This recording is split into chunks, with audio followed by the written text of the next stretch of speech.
Hi again, I'm Stacy with the Elevated Table, and today we're going to be making our brownie mix. This is one of my absolute favorite ways to incorporate pain relief into my dietary needs. I love chocolate. I'm a woman, why wouldn't I? And we have some great things that we can do to actually elevate this beyond. So the average square is going to be about 50 milligrams of pain relief, but you can also add any of these syrups before it cooks or after. I like to put a big scoop of ice cream on mine and then pour a little syrup on it, but that's an awful lot of elevation to add. So you might want to cut your dose down a little, and you can also add sugar, incorporate our elevated table butter versus the stick of butter that the recipe calls for.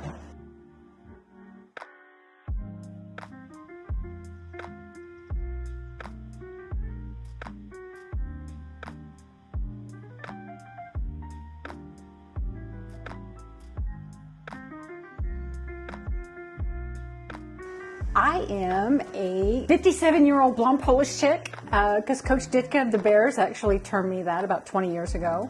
I came from a corporate world of dealing with CTOs, CFOs, CEOs for nearly 20 years before making the shift and then opening up our shop 12 years ago. It'll be 12 years in November. So we currently own Community Vape, and we have two stores, one in Smyrna and one in Murfreesboro. First thing that it says to do is to put our mixture into the bowl. So Carol, what made you want to become an entrepreneur? Oh, my husband.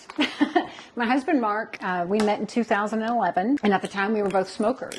For our first date, I was like, I want to go to somewhere we can actually smoke a cigarette inside and have a beer and just actually get to be real with one another. By the time we had been together about a year and a half, his father said he was willing to make an investment for us to open a business. I do want to convey it was $15,000, which was incredibly generous of his father. And so we opened our business in Murfreesboro with $15,000 and a lot of elbow grease and a lot of work. I had 10. 10 grand when you opened Kaleidoscope? Yeah. Oh, sister, we have never even talked about this. That is awesome. I mean, you know what I mean. Yes, I definitely know what you mean. It's not awesome, but it's so awesome we were poor. It's so awesome we were poor women. So just for fun, we're going to add a little elevated butter to ours. Yeehaw. Little extra healing benefits and pain relief there. You deserve it. And literally all you have to do is stir this together and pour it in a pan. Cook it at 350 degrees for approximately 30 minutes.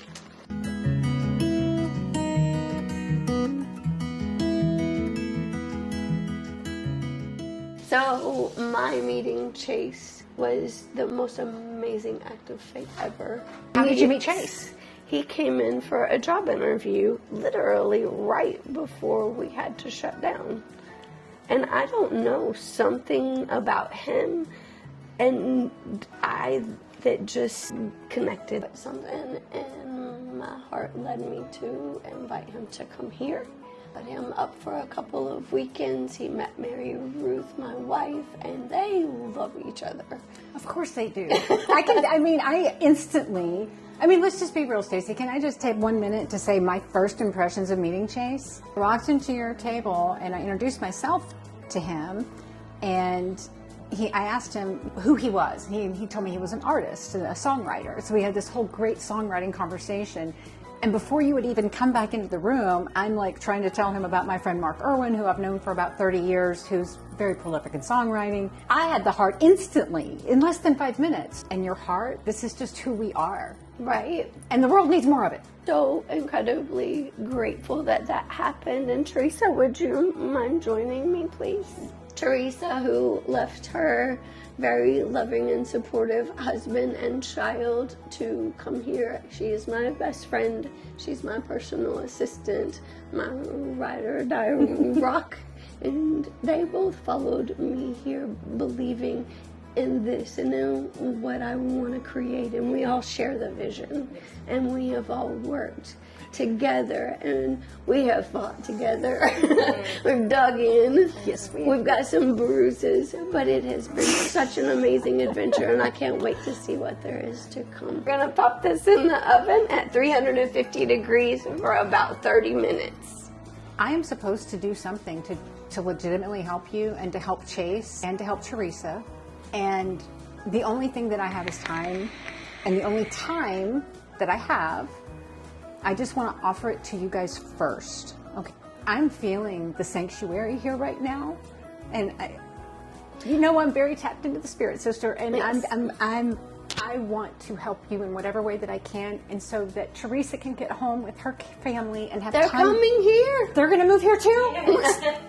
Praise the Lord. They're looking for a place Stacey. to live. Yeah. I just feel like the universe has created a very safe place for me. I have not been weak in my life. I'm not a weak person. But physically, this has been a challenge. Yeah, the exhaustion has been hard. You know, when you have the burning desire and you are this entrepreneur with this passion and a need to help people and a belief that you can't. But when my body won't let me, it just it hurts. I'm sure. And it's frustrating. And Teresa does whatever I need to be, whatever I can be on the days that I'm not there. And Chase has jumped in, and we've learned all about the really cool camera and how to do things in such a professional way. And he's going to end up going to Bluebird Cafe, and we're going to be there to cheer him along. That's where I first met Mark. Yeah. Mark used to do writers' nights at the Commodore Inn. I was a stockbroker's assistant, got my stockbroker's license back in, 1990, 89-ish. So yeah, I've known Mark Irwin since 89, I guess, 90. And I cocktail waitressed at night. I had 2 jobs because I lived alone. So I cocktail waitressed at night, and that's where I met Mark. And then I got to go to his shows at the Bluebird. So that's why I want him to meet Mark. I've known him for a long time, and people have to share their connections and their heart with people. I think that's what the Elevated Table has become, by inviting different businesses in. Like I said, anything we can do to help you, I'm very grateful. I am going to, I put you in the whole middle island of my store. If people are in my store, it's all black and draped, and it's the Elevated Table is elevated. Let's kind of move back to our roots, where that true passion began. With the vape industry, what do you think about what's happening right now? Oh, what do I think is happening right now? Well, I'm going to just try to be as concise as possible. I think that there are so many lies and bad information out there that the number one thing that I have to do with every single person who walks in our doors is I need to make sure that they are hit with the truth. You know, the 50 milligram disposables have destroyed our country. They've got nicotine vaccines in the works, for goodness sake. So, they keep saying for the children, but it's just a bunch of bogus lies. And I can't even get like mad and pissed off about it anymore with people, because that doesn't translate. And so you know personally how hard VTA fought. Oh, absolutely. I think Tony Abood is just an amazing human being. He was a big advocate for me. He was a huge advocate for you. I remember being at conferences, and you and I were pulled aside. Sitting on the board of directors for the National Association has been a huge privilege, and getting to know Tony has been an amazing privilege. He's helped me personally and professionally. I miss him. I miss, because I don't do advocacy anymore, I do miss him. I love him. I think the world of him. I would miss him more if he wouldn't yell at me so much when he calls. But in all seriousness, our first fight, the vape industry, our first passion, helping people quit smoking and getting them off the combustibles, and we were going to save the world. Yeah, we were on fire. Yes. In the best way. We went through all of the different regulations. Obama almost took us down. Trump almost took us down. Biden's almost taken us down. And I voted for Trump, and I believed him when he said he would help small businesses. And I believed him too, and that is exactly why I voted for him. Right. That was the that was the driver, but I never believed, and I have not believed, ever since being at the Vapor Rally and his helicopter flying above us, I never believed that he was going to do anything to actually save, protect, or set apart vaping.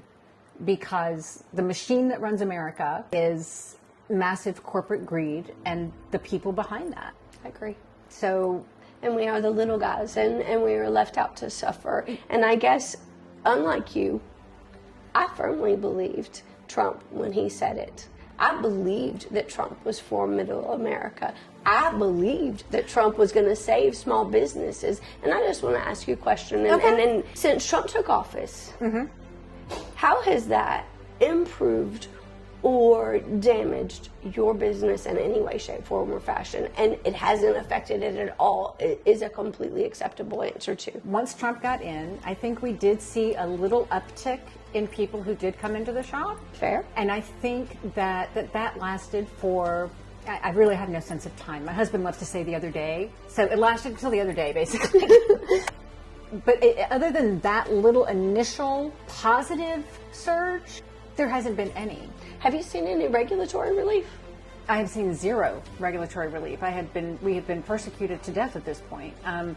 When we have state representatives saying things like people should just go back to smoking, people are clueless. I know what vaping has done for my life. So every person who comes in, I love sharing how they can get off the 50 milligrams, how they can have control, because they cannot rely on Trump.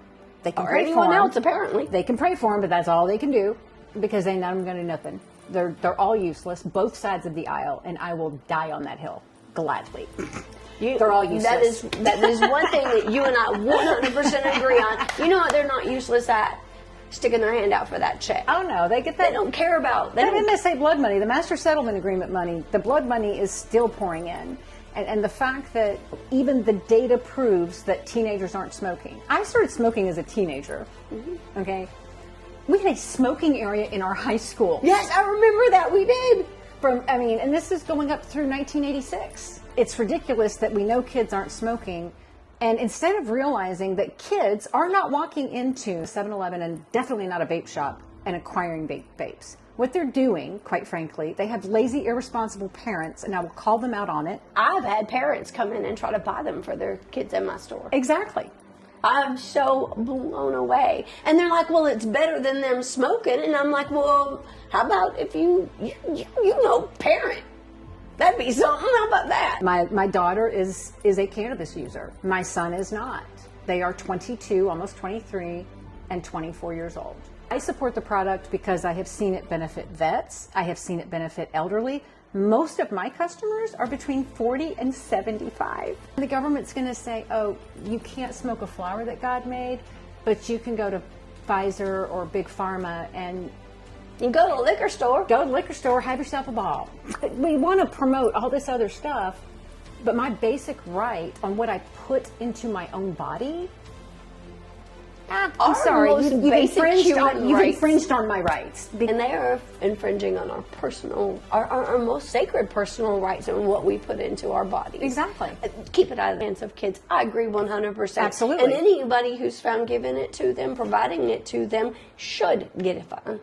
I think the minute you have the third offense, you should be forced out of business. I mean, agree. If you don't have enough responsibility as a business owner to take the law seriously, then you don't need to be in business. Then it's your own dadgum fault. Get out. I'm very sorry, but you're making the rest of us look bad. You know what, damn it, let's save the kids. Let's start some parenting classes. It's bullshit, yeah. Let's start some parenting classes. I think that's what we need to do. And they are right. It does take a village to raise a kid. And I did have my village, and I was very grateful for them. And if one of them would have caught my kid vaping, they would have brought him home because they knew I was going to beat his butt. I believe very much that people have a right to believe what they believe. Mm-hmm. I don't care if you're a Hindu, Buddhist, Muslim, Christian, Jewish. I don't care. Neither do I. You have every right to believe what you believe, but gay people have rights too. People who strongly believe what they believe should be allowed to have those beliefs. And so I became ordained so that I could officiate those. And I have actually officiated more gay weddings than all of the other officiants combined in Rutherford County. Really? Mm-hmm. Oh my gosh. I don't charge, so. But you don't have more because you offer your services gratis and for free. You have more people because nobody in their right mind would ever get married and choose somebody who does not represent the very best of themselves in some way. So that's why they chose you. It was such a blessing. But Joan and Janet, Joan's 84 years old. Janet was 11 years younger, and she was dying. She had cancer. Joan called and asked me if I would officiate. I'd never met them. I said yes. I drove out there. I was so nervous. I hadn't just started doing it. When was this? Give me some context. I'm sorry. 2018. Went out and I saw them, and I immediately, when you just love somebody. Immediately. I cried through the whole ceremony. I sobbed. Out for you. Set it right here. There you go. There we go. Wasn't that easier than you trying to do it? It was precious.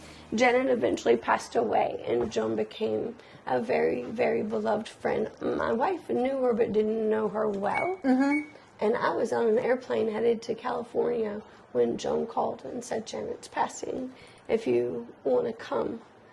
Well, I called my wife on the runway, and I was just sobbing, and I'm like, you have to go. And she's like, I don't know her. And I'm like, please. And Joan and Mary Ruth have been thick as thieves ever since. Oh, and you said Joan was in music. Yeah, so the stories that she could tell would be amazing. She grew up in Chicago, really rough time. She was in and out of orphanages. She was raised a lot by family members, mainly her grandmother, I think, got custody of her when her parents did not have. But it was a struggle. Wow. And also to be gay in that time. I can't even imagine. Yeah. And she stayed in a band for years. She played with an all-girls band, and she is so not girly. Not girly, that's not how we would describe Joan. Since he's filming, I want to mention the story he said off camera about the fact that she had him tune the guitar, and then she gave it to him. She gave it to Chase. Yeah. That is such a... What's the name of it, Chase? It's Zager. And why is it special? It's a hand-built American made. It had to be precious to her. The guy's going out of business, right? Yeah, it's a well-known guitar player for the company. Dude, it's like your gift is trying to be anointed from every direction. Stacy brings you here, and then you meet Joan. I'm seeing a very powerful hand in all of this. Yeah.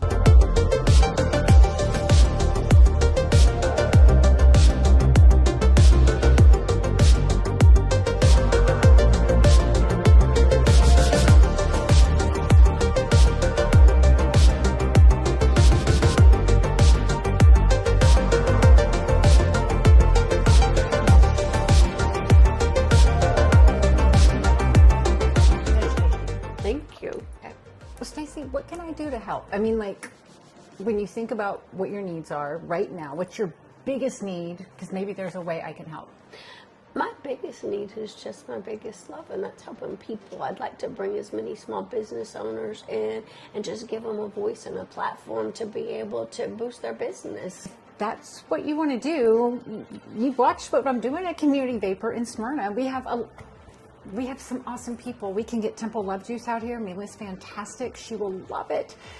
She makes these cold pressed juices that are fantastic. We can get Frances with Dulce Paradise. Oh, guava cake bites. She can teach you how to make guava cake bites and use the Elevated product. I have probably 12 people I can send out here. I would love it. I'm going to send you a list. I'm going to send you their contacts and send you the whole kit and caboodle. Okay. That would be lovely.